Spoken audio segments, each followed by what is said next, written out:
فرزند زہرا یہ حالات برے ہیں۔ کاشانہ بصیرت ایک ایسا مکمل یوٹیوب چینل جس پر محروم بصارت کے لیے بالخصوص اور تمام افراد کے لیے بالعموم سینکڑوں کی تعداد میں اسلامی کتب دستیاب ہیں۔ لہذا گزارش ہے کہ آپ اپنی ذمہ داری نبھاتے ہوئے کاشانہ بصیرت کو سبسکرائب کرنے کے ساتھ ساتھ بیل آئیکن کو پریس کیجئے تاکہ آپ علم کے حصول کے ساتھ ساتھ مذہب اہل بیت کی اشاعت میں بھی اہم کردار ادا کرتے رہیں۔ کاشانہ بصیرت۔ فرزند زہرا یہ حالات برے ہیں۔ بسم اللہ الرحمن الرحیم۔ السلام علیکم۔ یہ کتاب آپ کے لیے کاشانہ بصیرت کی یوٹیوب چینل کی جانب سے ریکارڈ کی جا رہی ہے۔ نام کتاب سعادت الدارین فی مقتل الحسین، تالیف علامہ شیخ محمد حسین نجفی۔ اب ہم کتاب کا پارٹ نمبر 53 پڑھیں گے۔ 28واں باب اسیران آل رسول کا مختصر تعارف۔ اسیران اہل بیت کی بعض اہم شخصیات کے مختصر مگر جامع حالات کا تذکرہ۔ صفحہ نمبر 607۔ نمبر 7 جناب سکینہ بن حسین۔ یہ معظمہ حضرت سید الشہداء کی چھوٹی صاحبزادی ہیں۔ ان کی اور شہزادے علی اصغر کی والدہ گرامی کا نامی جناب رباب بنت ام القیس ہے۔ آپ کا اصل نام آمنہ یا عمومیہ تھا، مگر جناب رباب نے سکینہ لقب تجویز کیا جو نام پر بھی غالب آ گیا۔ کتاب کا حوالہ ہے منتهى الاعمال جلد نمبر 1 صفحہ نمبر 463۔ آپ بالاتفاق واقع کربلا میں موجود تھی۔ شہادت امام کے بعد اسیری کے مصائب و شدائد بھی برداشت کی ہے۔ رہائی کے بعد مدینے گئیں، اس میں کوئی شک نہیں کہ آپ واقع کربلا کے بعد عرصہ دراز تک زندہ رہیں اور بنا بر مشہور عند المؤرخین 5 ربیع الاول سن 117 ہجری میں وفات پائی۔ کتاب کا حوالہ ہے منتخب التواریخ صفحہ نمبر 241، منتهى الاعمال جلد نمبر 1 صفحہ نمبر 463، ناسخ التواریخ صفحہ نمبر 504، کمکمام صفحہ نمبر 565 وغیرہ۔ مگر ان کی واقع کربلا کے بعد والی زندگی کے واقعات و حالات مستند طریقے سے مروی نہیں ہیں، اس لیے ان پر اعتماد نہیں کیا جا سکتا۔ ان بے سروپا واقعات کے ایجاد و اختراع میں سیاست اموی کار فرما نظر آتی ہے۔ حقیقت حال سے آنکھیں بند کر کے ہمارے بھی بعض اہل علم نے ان واقعات کو اپنی کتب میں درج کر دیا جو کہ اصول روایت و درایت کے پیش نظر بالکل ناقابل اعتبار ہیں۔ یہاں اس موضوع پر تفصیل کے ساتھ تبصرہ کرنے کی گنجائش نہیں ہے۔ اہل تحقیق کا کام یہ ہوتا ہے کہ وہ کسی واقعے کی تحقیق کرتے وقت اس کے مثبت پہلو کو سامنے رکھ کر بحث کرتے ہیں، نہ کہ منفی پہلو کو۔ یہاں بھی اسی طریق کو اپنانا چاہیے کہ جناب سکینہ کو زندہ موجود تسلیم کرنے کے باوجود ان واقعات پر جرح و تنقید کر کے ان کو بے اصل ثابت کرنا چاہیے، نہ یہ کہ سرے سے ان کے زندہ ہونے کا ہی انکار کر دیا جائے، اگرچہ اس انکار کی گراں قیمت تمام ارباب سیر و تواریخ کے بیان کی تکذیب کی صورت میں ہی کیوں نہ ادا کرنا پڑے۔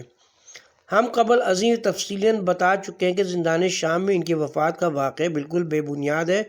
اس موضوع پر رسالہ حضرت سکینہ مصنفہ مولانا سید علی حیدر صاحب کھجوی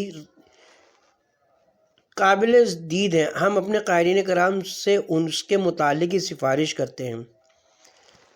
نمبر 8 جناب رباب بنت ام القیس الکلبیہ سلام اللہ علیہا۔ یہ مقدورہ جیسا کہ اوپر بیان کیا جا چکا ہے کہ شہزادے علی اصغر اور جناب سکینہ کی والدہ ماجدہ ہیں۔ جناب رباب کے والد جناب ام القیس الکلبی عرب کے اشراف و اقارب خانوادے سے تھے۔ کتاب کا حوالہ ہے منتخب التواریخ صفحہ نمبر 37۔ اور خود جناب رباب بہترین زنان عرب سے تھیں، جیسا کہ صاحب کمکمام نے حشام قلبی نسابہ کا یہ قول نقل کیا ہے کہ ان کتاب کا حوالہ ہے کمکام صفحہ نمبر 560۔ ان کی یہی خصوصیت خصوصیات کی وجہ سے سرکاری سید الشہداء ان کو بہت چاہتے تھے اور ان سے خاص تعلق ظاہر کرتے تھے۔ سبط ابن جوزی وغیرہ نے ان اشعار کی نسبت جناب کی طرف دیے، جس سے مذکور بالا بیان آپ میدان کربلا میں موجود تھیں، پھر اسیری کے مصائب و آلام جھیلنے کے بعد واپس مدینہ تشریف لائیں۔ کتاب کا حوالہ ہے تذکرۃ الخواص، جلد نمبر 265 وغیرہ۔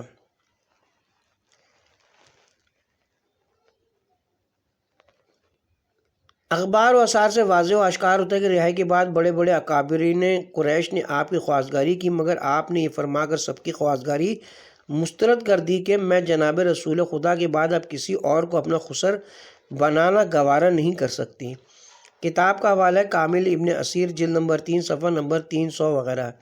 اسی وفادار معظمہ کے متعلق مشہور ہے کہ جب جناب سید الشہداء کی لاش اقدس کو بے گور و کفن خاک و خون میں غلطاں دھوپ میں پڑا ہوا دیکھا تو عہد کیا تھا کہ زندگی بھر سائے میں نہیں بیٹھیں گی۔ چنانچہ اس عہد کو پورا کیا، جب تک زندہ رہیں سائے میں نہ بیٹھیں، حتیٰ کہ اسی حزن و غم اور رنج و ملال میں گھل گھل کر 1 سال کے بعد دنیا سے رحلت کر گئیں۔ کتاب کا حوالہ منتخب تواریخ، صفحہ نمبر 238، کامل جلد نمبر 3 صفحہ نمبر 300، تذکرہ صفحہ نمبر 265۔ یہ بھی منقول ہے کہ رہائی کے بعد آپ نے مدینے جانے سے انکار کر دیا اور 1 سال تک قبر حسین پر خیمہ لگا کر مجاور کی حیثیت سے مقیم رہیں، جس میں شب و روز گریہ و بکا اور نوحہ و ماتم میں مصروف رہیں۔ کتاب کا حوالہ ہے شہید انسانیت، صفحہ نمبر 563، بحوالہ اصحابہ مصر، جلد نمبر 1 صفحہ نمبر 113۔ تبصرہ قبل عظیم واقعات کے بعد شہادت کے ضمن میں بالتفصیل ثابت کیا جا چکا ہے کہ جناب بی بی شہر بانو سلام اللہ علیہا واقع کربلا میں قتل موجود نہ تھیں، بلکہ ولادت امام زین العابدین علیہ السلام کے چند روز بعد ایام زچگی میں ہی دنیا سے رحلت فرما گئی تھیں۔ اسی طرح شہادت جناب شہزادے علی اکبر کے بیان میں یہ امر بھی واضح کیا جا چکا ہے کہ آپ کی والدہ جناب ام لیلہ بھی واقع کربلا میں موجود نہ تھیں۔ مزید برآں یہاں فاضل بیرجندی کی تصریح بھی پیش کی جاتی ہے۔ کتاب کا حوالہ ہے کبیرت احمر، صفحہ نمبر 187۔ اس کے ساتھ ہی یہاں پہ کتاب کا باب نمبر 28 اختتام کا پہنچا۔ صفحہ نمبر 610، 29واں باب، واقع کربلا کے اخلاقی و افادی نتائج و آثار۔ بعض سابقہ بیانات میں سے یہ حقیقت بیان کی جا چکی ہے کہ کسی بھی واقعے کی حقیقی قدر و قیمت کا صحیح اندازہ اس کے اغراض و مقاصد اور اس کے نتائج و آثار کی بلندی یا پستی سے لگایا جا سکتا ہے۔ دیکھنا چاہیے کہ کربلا کے واقع حائلہ سے عالم انسانیت کو کیا کیا اخلاقی اور روحانی درسائے رشد و ہدایت حاصل ہوئے، اور اس سانحہ عظمیٰ سے کیا فوائد و عوائد حاصل ہوئے ہیں، اور اس سانحہ کبریٰ پر کیا کیا نتائج و آثار مترتب ہوئے ہیں۔ دنیا کا ہر واقع نتیجہ خیز اور ہر ثانیہ سبق آموز ہوتا ہے، تو کیا کربلا کا خونچ کا دل فگار اور عظیم الشان واقع حائلہ ہمارے سامنے کوئی درس عمل پیش نہیں کرتا؟ ایسا ہرگز نہیں ہو سکتا، بلکہ یہ عظیم الشان واقع عبرت و نصیحت اور رشد و ہدایت کے ہزارہا خونین اوراق پیش کرتا ہے، بلکہ روحانی و اخلاقی اقدار کا بحر بے کنار نظر آتا ہے۔ یہ مطلب اس وقت اور بھی زیادہ واضح و آشکار ہو جاتا ہے جب یہ ملحوظ رکھا جاتا ہے کہ یہ واقع حائلہ جس ذات جامع صفات سے وابستہ ہے، وہ الہ العالمین کے آخری رسول جو رحمت للعالمین کے جلیل القدر لقب سے منقلب ہیں کہ عظیم نواسے سید الکونین حضرت امام حسین علیہ السلام ہیں، جس کے بعد یہ حقیقت بالکل اجاگر ہو جاتی ہے کہ جس طرح خداوند عالم کی خدائی کسی خاص قوم و ملت کے ساتھ مختص نہیں، اور نہ اس کے آخری عظیم المرتبہ رسول کی رسالت و نبوت کسی خاص قوم و قبیلہ اور مذہب و ملت کے حدود کے ساتھ محدود ہے۔ اسی طرح حضرت کی مسند کے صحیح وارث تیسرے لال ولایت کی شہادت عظمیٰ کے فیوز و برکات کو بھی کسی خاص قوم و ملت تک محدود کرنا سوائے کوتاہ اندیشی کے اور کچھ نہیں ہو سکتا، بلکہ اس کے فیوز و برکات پورے عوالم امکانیہ کے حدود کو چھو رہے ہیں اور نہیں تو کم از کم تمام عالمی انسانیت تو یقیناً ان سے بہرہ مند ہو رہا ہے۔ اب رہی ان روحانی و اخلاقی فوائد و عوائد اور عمومی فیوز و برکات کی تفصیل، تو اگرچہ اس کتاب کے اوراق اس کے متحمل نہیں ہو سکتے ہیں کیونکہ سفینہ چاہیے اس بحر بے کراں کے لیے، تاہم بموجب ما لا یدرک کلا لا یترک الکلا، یعنی بعض تفاصیل ہدیہ قارئین کی جاتی ہیں، نیز مخفی نہ رہے کہ ہر اس موضوع پر کتاب مستطاب شہید انسانیت اور مجاہد اعظم جلد اول میں اس قدر تفصیل کے ساتھ تبصرہ کیا جا چکا کہ اس سے زیادہ اس پر خامہ فرسائی کی بہت ہی کم گنجائش باقی رہ جاتی ہے۔ اس لیے ہم اس سلسلے میں جو کچھ پیش کر رہے ہیں اس میں وہ زیادہ تر اسی گلشن کی شاداب روشوں سے گل چینی کی گئی ہے۔ اب ہم ذیل میں ان اخلاقی نتائج و آثار اور روحانی درس و اقدار کی چند جھلکیاں پیش کرتے ہیں۔ نمبر 1، روحانیت و مادیت کا تصادم اور روحانیت کا غلبہ۔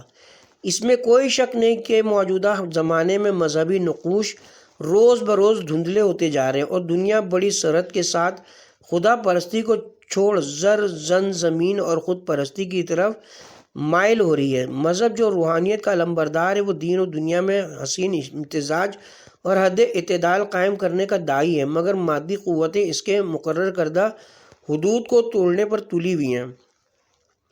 در حقیقت مادیت اور روحانیت کی یہ کشمکش کوئی تازہ حادثہ نہیں بلکہ ابتدائی آفرینش سے برابر جاری ہے، ستیزہ کار رہا ہے ازل سے تا امروز، چراغ مصطفی سے شرار بولہبی۔ مگر یہ حقیقت ناقابل انکار ہے کہ اس باہمی آویزش میں ممکن ہے نظر بظاہر حالات چند دنوں کے لیے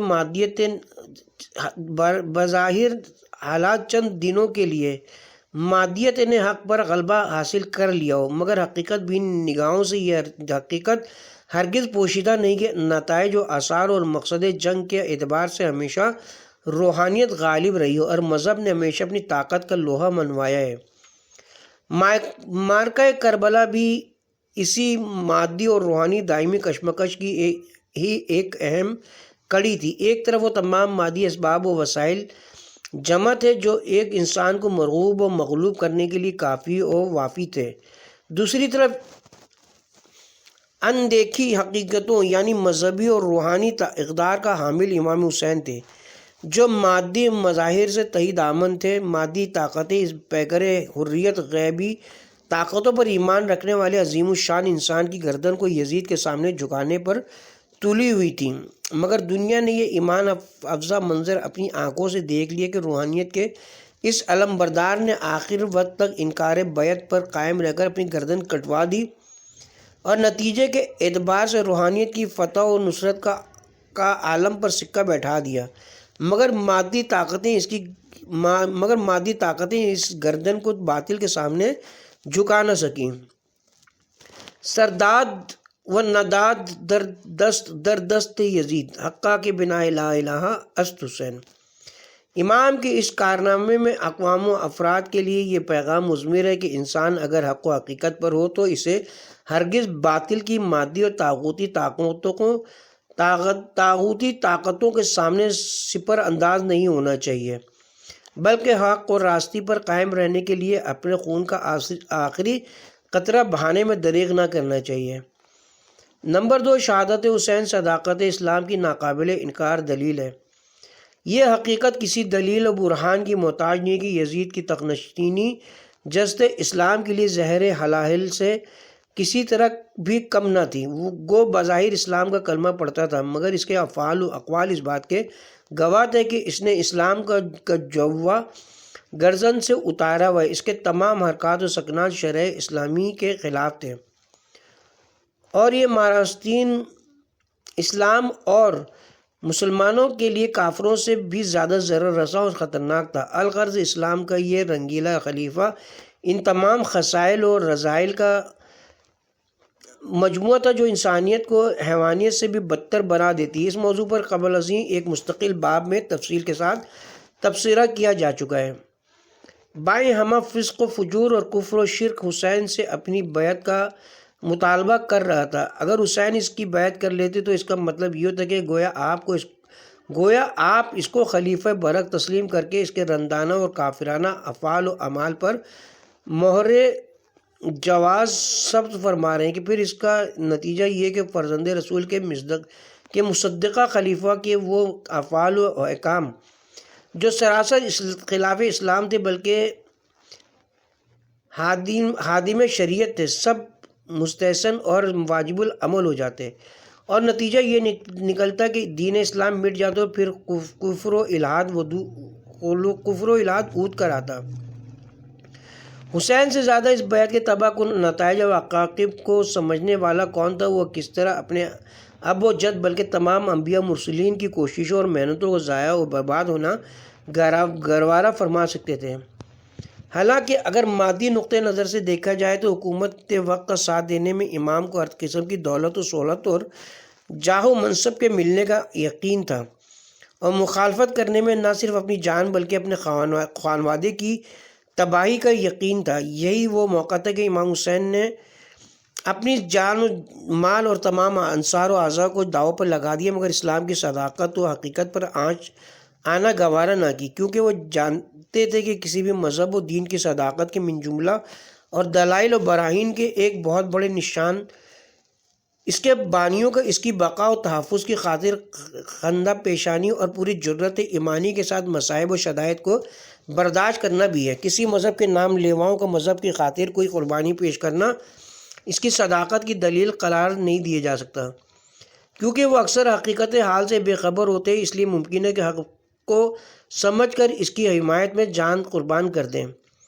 لیکن خود بانی مذہب یا اس کے مخصوص واقف کار اور ان افراد خانوادہ کا جو اس کے اسرار اور رموز حیات سے کما حقوق واقف تھے اور اس کی زندگی کے تمام خفی و جلی گوشوں سے آگاہ تھے اور مذہب کے حقائق سے من حیث مذہب مطلع ہیں، ان کا اس مذہب کے تحفظ کی خاطر بوقت ضرورت جان تک قربان کر دینا یقیناً اس مذہب اور اس کے بانی کی حقانیت تو صداقت کی ناقابل انکار دلیل ہے۔ یہی وجہ تھی کہ حضرت کا غزوات میں یہ طریقہ کار تھا کہ میدان کارزار میں اپنے عزیزوں کو سب سے آگے رکھتے تھے، میدان مباہلہ میں بھی قریبی رشتہ داروں کو ہمراہ لے گئے تھے جہاں ابدی ہلاکت کا سوال تھا۔ یہی تو وجہ تھی کہ جب اسقف نجران نے دیکھا کہ ایسے کٹھن مرحلے پر بجائے غیروں کے اپنوں کو لائے ہیں تو ان کو اپنی حقانیت پر مکمل یقین ہے، اس لیے جزیہ دینا قبول کر لیا، مگر مباہلہ کرنے کی جسارت نہ کی۔ حضرت صلی اللہ علیہ وسلم کا طرز عمل بتلاتا ہے کہ خدا کا دین ان کو کس قدر عزیز تھا اور اس کی خاطر آپ کیسی عظیم الشان قربانیاں پیش کرنے کے لیے تیار رہتے تھے۔ اسی طرز عمل کا نتیجہ تھا کہ آپ کے چچا زاد بھائی عبیدہ بن حارث بن عبد المطلب جنگ بدر میں شہید ہوئے، اور جناب کے چچا حمزہ بن عبد المطلب جنگ احد میں کام آئے، اور دوسرے چچا زاد بھائی جعفر بن ابی طالب موتا میں درجہ شہادت پر فائز ہوئے۔ آخر میں امام حسین علیہ السلام نے اپنے نانا کے مقصد اقصیٰ کے تحفظ کی خاطر وہ عظیم الشان قربانی پیش کی کہ چشم فلک نے اس کی نظیر نہ دیکھی ہوگی۔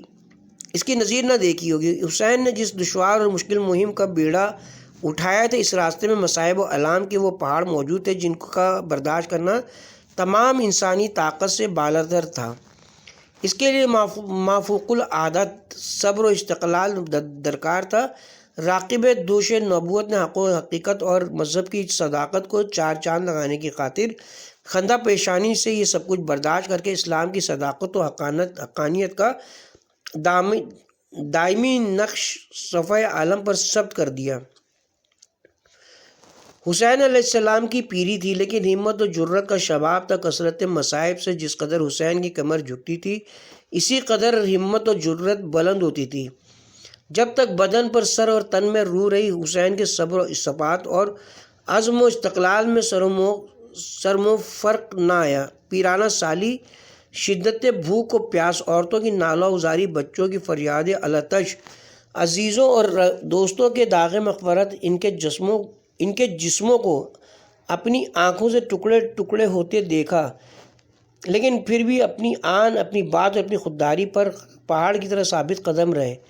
ثابت قدم رہنا صرف نواسہ رسول حسین ہی کا کام تھا، جس نے اپنے اس مثالی کارنامے سے اسلام کو ایک زندہ جاوید حقیقت بنا دیا۔ امام علیہ السلام کی اس عظیم شان کارنامے میں یہ سبق پوشیدہ ہے کہ مذہب و ملت کے تحفظ کی خاطر انسان کو بڑی سے بڑی قربانی بھی پیش کرنے میں ہرگز کسی قسم کی ہچکچاہٹ اور پس و پیش نہیں کرنا چاہیے، اور ایک مسلمان کا یہ قول و کردار ہونا چاہیے کہ ان حیاتی و مماتی للہ و رب العالمین، ان حیاتی و مماتی للہ رب العالمین، لہٰذا اسے اگر راہ خدا میں جان دینا پڑے تو یہ کہہ کر جان آفرین کے حوالے کر دے، جان دی ہوئی اسی کی تھی، حق تو یہ ہے کہ حق ادا نہ ہوا۔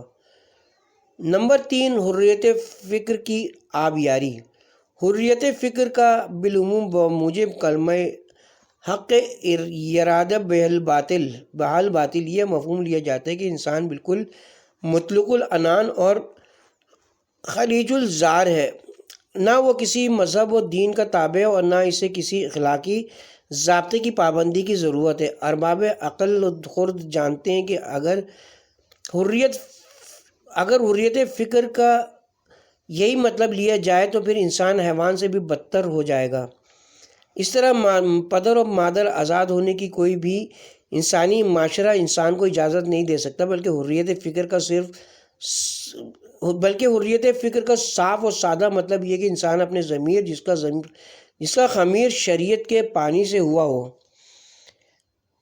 کے فیصلوں پر بلا کسی قسم کی روک ٹوک کے عمل کرے، اور اس کے فیصلے پر عمل کرنے میں اپنے لذائذ نفسانیہ یا محرکات شیطانی اور بیرونی طاقتی طاقتیں اس کے لیے سد راہ نہ بن سکیں۔ امام نے مشکلات و مصائب راہ کی ذرا بھی پرواہ نہ کرتے ہوئے پورے عزم و ثبات کے ساتھ اپنے ضمیر کی آواز پر یہ جرأت مندانہ اعلان واجب الاذان فرما دیا کہ مثل اللہ یحیی المثلہ، کہ مجھ ایسا پاک باز انسان یزید ایسے ننگے انسانیت آدمی کے ہاتھ پر بیعت نہیں کر سکتا، اور پھر اس انکار کی جو بھی گرا قیمت ادا کرنی پڑی خندہ پیشانی کے ساتھ ادا فرمائی، اور اس سلسلے میں بڑی سے بڑی مصیبت بھی زیادہ حق و ثواب سے آپ کے پائے ثبات میں لرزش پیدا نہ کر سکی۔ امام علیہ السلام نے حریت نفس و فکر کا یہ لافانی شاکار پیش کرنے کے لیے دنیا والوں پر یہ حقیقت واضح کر دی کہ اس میں یہ درس عمل مخفی ہے کہ صحیح معنوں میں انسان نے کامل وہ ہے جسے اپنی ضمیر کے فیصلے پر عمل درآمد کرنے سے دنیا کی کوئی مادی طاقت باز نہ رکھ سکے۔ نمبر 4، ثبات و استقلال کی تلقین۔ جب انسان کسی عظیم مقصد کے حصول کے لیے کوشاں ہو اور اس کے آگے دشوار گزار منزلیں سد راہ ہوں اور مشکلات راہ مزاحم ہوں، مگر وہ انسان کے بڑھتے ہوئے قدم میں لرزش واقع نہ کر سکیں اور وہ برابر اپنے مقصد کے حصول کے لیے رواں دور ہے، یہ چیز ثبات و استقلال کہلاتی ہے۔ تمام عقلائے روزگار کا اس حقیقت پر اتفاق ہے کہ کسی مقصد میں کامیابی حاصل کرنے کی کلید ثبات و استقلال کے ساتھ جدوجہد کرنا ہے۔ جہاں تک گفتار کا تعلق ہے، ہر شخص اپنی استقلال مزاج کا دعویٰ کرتا ہے، مگر کردار سے ثابت کرنا دشوار ہوتا ہے۔ ظاہر ہے کہ حسین اپنے استقلال اور طرز عمل سے اہل عالم کو یہ سبق دیا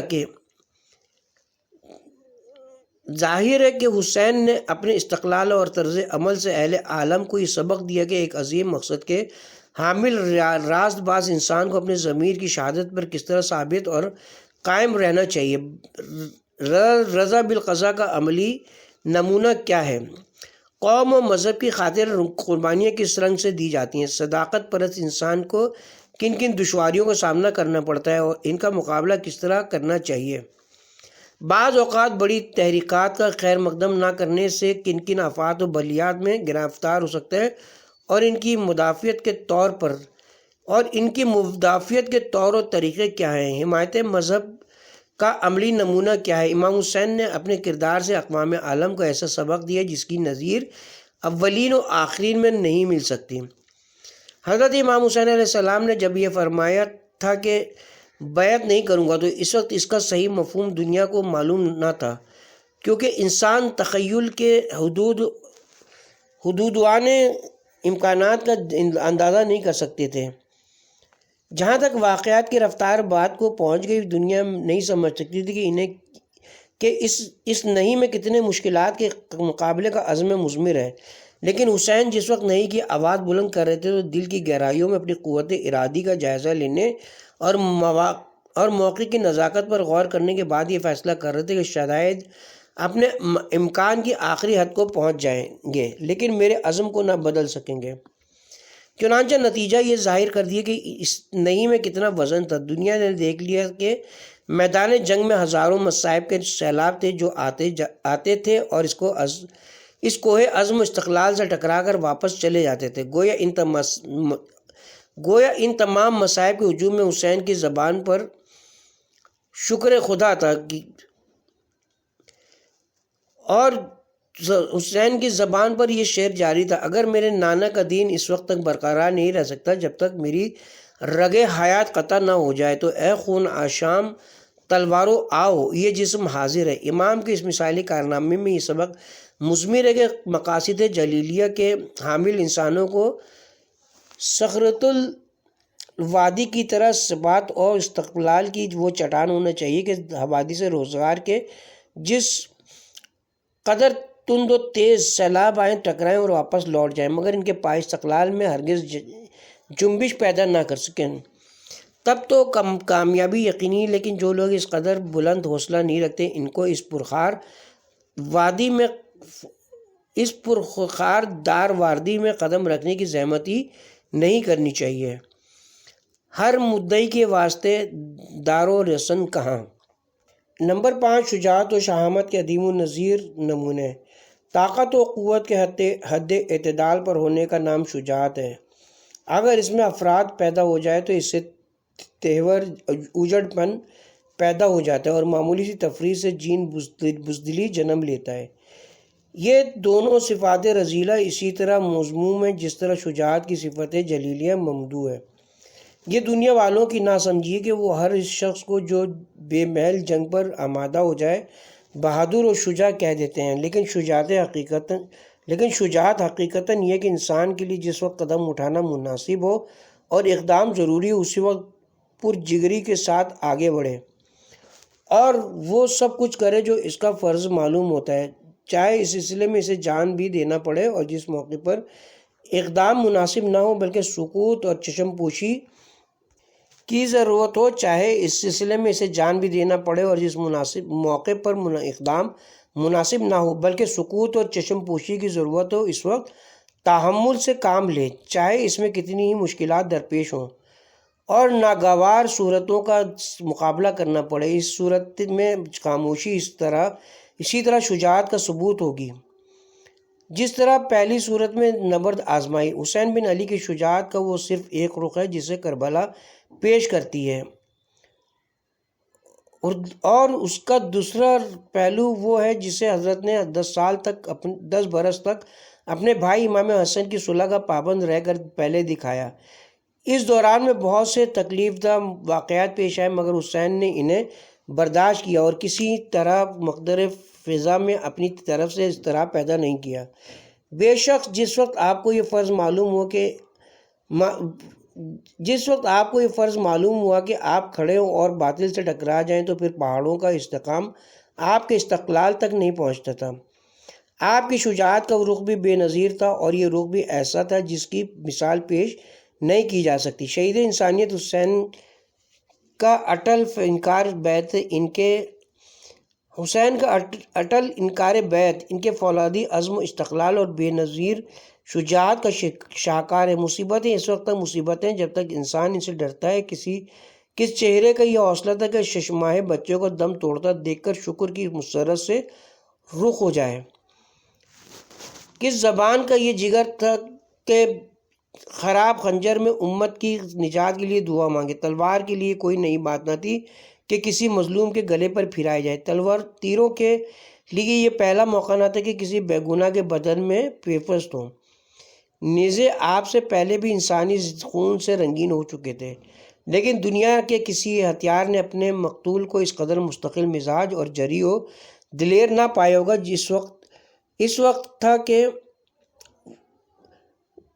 وقت تھا کہ ستم و اسفندیار اپنی خاکی آرامگاہ سے سر نکالتے، ارجن و بھیم کی راگ کے پریشان ذروں میں روح پھونکی جاتی، جعفر طیار اور حیدر کرار قبروں سے نکل پڑتے، سنہال و جولیس عالم ارواح کے موکل سے رخصت لے کر دنیا میں آتے، اور یہ سب مل کر 3 دن کے بھوکے پیاسے کی مدافعانہ جنگ کا تماشا دیکھتے۔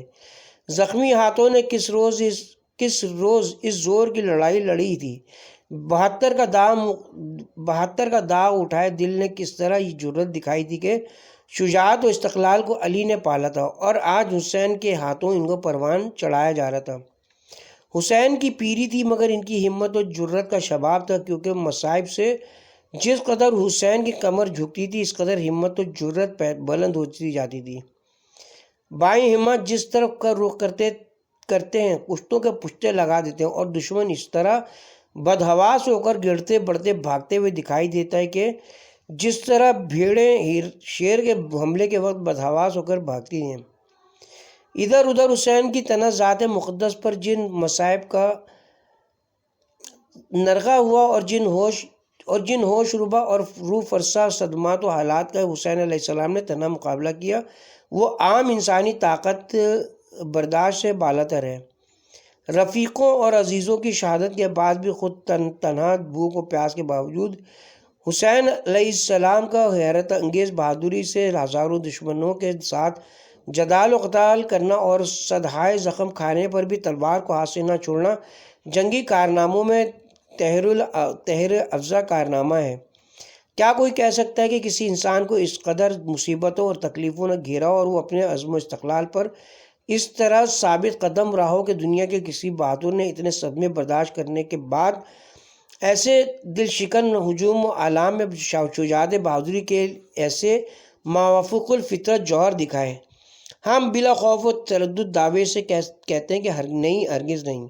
اگر تم تمام بہادران عالم کے فرداً شجاعانہ کارناموں پر غور کرو اور بائیں ہمہ مصائب و استقلال کا حسین پر خاتمہ ہوگا، بائیں ہمہ مصائب و شدائد حسین کی شجاعت ہمت استقامت سے ان کا موازنہ نہ کرو تو تمہارا ضمیر خود پکار اٹھے گا کہ بے شک شجاعت استقلال کا حسین پر خاتمہ ہو گیا۔ شجاعت و استقلال کا دوسرا نام حسین مجاہد اعظم صرف جنابی نہیں بلکہ آپ کے تمام رفقا اس صفت جلیلیہ میں بے نظیر نظر آتے۔ ان کے مثالی کارناموں کے تفصیلی تذکرے سابقہ ابواب میں گزر چکے ہیں۔ بہرحال حسین و اصحاب حسین کے کارناموں میں یہ درس مثمر ہے کہ انسان کو حق و حقیقت کے لیے جان تک کی بازی لگا دینی چاہیے اور موت کا خوف دل سے بالکل نکال دینا چاہیے، اور اس بات کی پرواہ نہیں کرنی چاہیے کہ موت پر گر رہا ہے یا موت اس پر گر رہی ہے، اور اسی چیز کا دوسرا نام شجاعت ہے۔ اس کے ساتھ ہی اب ہم کتاب کا پارٹ نمبر 53 کا اختتام کرتے ہیں۔